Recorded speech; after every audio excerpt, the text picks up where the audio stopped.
Hey guys, here today showing you how to reset the oil service or oil interval on a 5th generation Camaro. This would be 2010 through 2015. I think all of the gauge clusters look like this. The earlier 2010, 2011 models might look a little different.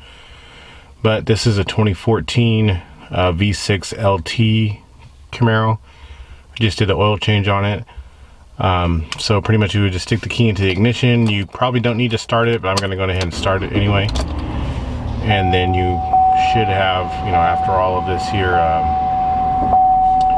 goes through its startup process, you'll get that change engine oil soon light right there. Now if you look on the turn signal stock, and I apologize, I can't really get a good view at it, but over here on the turn signal, you'll see it says set, and then there's also a button, let me signal up there, also a button that says menu right here.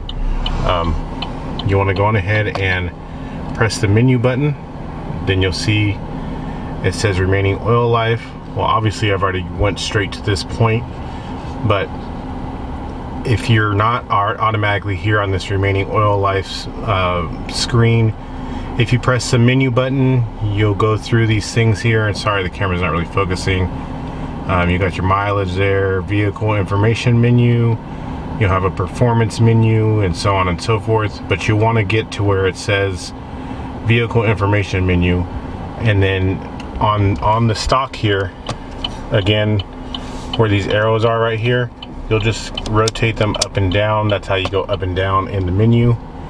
Obviously if I press down, it'll go here, it'll go through all of these things, but you want to get to here where it says remaining oil life, and then just follow the directions there where it says press set clear to reset.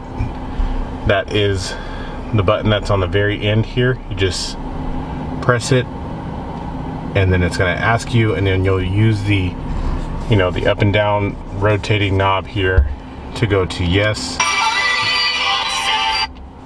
Then you'll press the set button again, and there you go. It's back to 100% and it's ready to go. You can go on ahead and shut the car off just to make sure you can double check it to make sure it's right. And you go on ahead and start it up again. And you should not have that message come up anymore. As you see, it's still at 100%, so you can go on ahead and press the menu button to get back, let's say, to the odometer, and there you have it. That's all that's required to reset these. I'm pretty sure people could figure this out on their own, but in case you can't, this is how you do it. Alright guys, make sure you hit the like button and the subscribe button on your way out. Look for another video on this car showing how to replace the cabin air filter on the 5th gen Camaro. Alright, thanks for looking.